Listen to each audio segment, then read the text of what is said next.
내 보물이 있는 곳에 내 마음도 있다 라는 말씀이 있습니다. 검찰의 대장동 수사가 1년이 지나도록 지지부진합니다. 돈의 흐름을 놓치면 누가 범인인지 쉽게 알 수 있을 텐데 1년 동안 검찰은 변죽만 올리고 이득을 본 당사자들에 대한 수사는 외면하고 있습니다. 과연 대장동 개발로 사익을 본 곳은 누구입니까? 지금까지 드러난 사실 몇 가지만 봐도 명백합니다. 첫째, 김만배 씨의 친누나가 석연치 않은 이유로 대통령 부친의 자택을 매입한 사실이 밝혀졌습니다. 윤석열 대통령이 과거 부산저축은행 사건 수사를 무모해준 대가가 아니냐는 의혹은 여전히 살아있습니다. 둘째, 곽상도 전 의원 아들은 무려 50억의 퇴직금을 받았습니다. 셋째, 박영수 전 특검 딸은 대장동 아파트를 특혜 분양 받았습니다. 지금까지 드러난 것만 해도 누가 사익을 취했는지 쉽게 짐작할 수 있습니다. 윤석열 대통령을 비롯해 모두 국민의힘 측 관계자들입니다.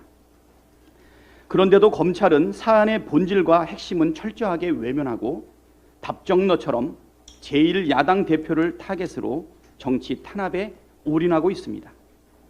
대장동으로는 제1야당 대표를 엮을 수 없다고 판단했는지 위례 신도시, 백현동, 성남FC, 쌍방울까지 인디안 기우제 지내듯이 무차별 확대 진행했습니다.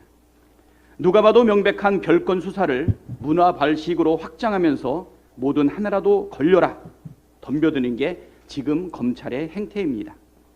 대선 이후 야당 대표와 관련해 무려 224건의 넘는 압수수색을 진행했습니다. 그것도 모자라 이제는 유동규의 8억 뇌물 혐의를 정치 자금 전달로 슬쩍 바꾸고 제1야당 중앙당사 압수수색까지 단행했습니다.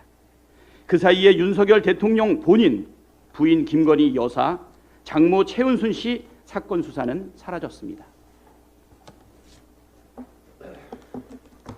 50억 클럽도 100억 클럽도 자취를 감췄습니다. 검찰이 대규모 수사팀을 꾸리고 대대적인 압수수색을 벌이면서도 1년이 지나도록 대장동 사건의 실체를 밝히지 못했다면 세 가지 중 하나입니다. 첫째, 이재명 대표는 결백하다. 둘째, 검찰이 실체적 진실을 밝혀낼 실력이 없다. 셋째, 검찰의 수사 목적이 실체적 진실을 밝히는 것이 아니라 정치 탄압에 있을 뿐이다. 검찰의 그간 행태를 보면 답은 분명합니다. 검찰은 실체적 진실을 밝힐 의지가 전혀 없이 야당 탄압에만 혈안이 되어 있습니다. 인내에도 한계가 있습니다.